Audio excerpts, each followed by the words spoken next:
¿Cómo les va, gente? Bueno, espero que muy bien. Este es otro video de Siciliano en su taller. En esta ocasión les traigo un juego de destornilladores que compré allá a principios de los 90 y me acuerdo que todas las personas a los que se los mostré me dijeron que había tirado la plata, que no servían para nada. Es el día de hoy que ninguno perdió su punta.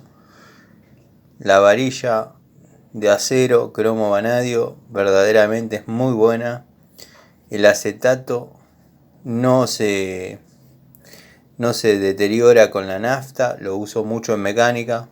Estos destornilladores son muy buenos para la mecánica porque para la electricidad no sirven porque no están aislados, dado que la varilla llega hasta el fin del mango y conecta con esta especie de tope para golpe que yo nunca utilicé porque jamás martillo un destornillador ni tampoco los uso de barretas.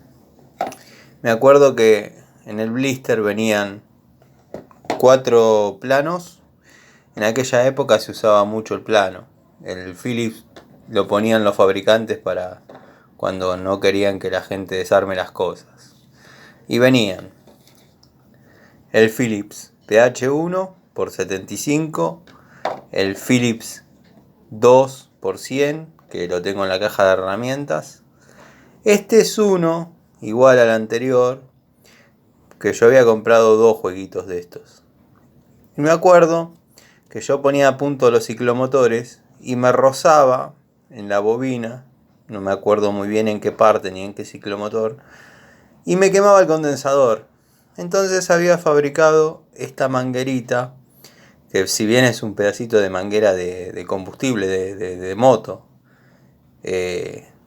ya cuando rozaba quedaba aislado y no ocasionaba ningún problema. Bueno, venían esos dos Philips y venían los planos. Venía el plano de 6 por 100 o de 1/4 por 4 pulgadas.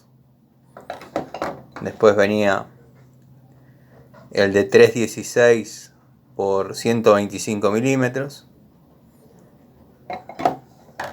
Y este, que era un señor destornillador, que era el de 516 por 8 pulgadas de largo.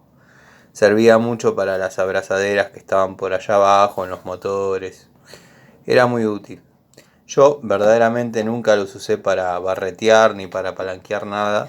Si los ven manchados así es porque estuvieron guardados. Yo estuve pintando algunas cosas y bueno, por alguna razón llegó pintura a los acetatos de los destornilladores o mangos o como les quieran llamar. Pero verdaderamente las personas que me criticaron mi compra en aquel momento, que me acuerdo que me habían salido 15 pesos, 15 dólares, se tuvieron que meter sus palabras en, en un lugar donde ya nadie las pueda escuchar porque verdaderamente los destornilladores salieron muy buenos. Rara vez le retoco la punta con la moladora para que vuelva a estar rectificado, digamos, pero eso también lo hago con los celestales, los vacos. Los únicos que trato de no tocar, porque tampoco lo necesitan, son los DPH. Todos saben que soy fanático de DPH y que considero que no va a haber un destornillador mejor que ese. Pero bueno, eso es harina de otro costal. Así que nada, les quería mostrar este jueguito de destornilladores allá por los 90, 93. Muchos se acordarán, muchos los tendrán. Después ahora en la actualidad vi algunos más o menos parecidos, rojos o color ámbar, pero nada que ver la calidad. Nada que ver la calidad del acero, nada que ver la calidad de las puntas. Y bueno, esto quedó. No tienen marca, solamente decía Sweden, me acuerdo el blister donde venían. Y era un blister gris y tenía una especie de clip blanco y quedaban ahí en... Nada, bueno, les compartí otro recuerdo.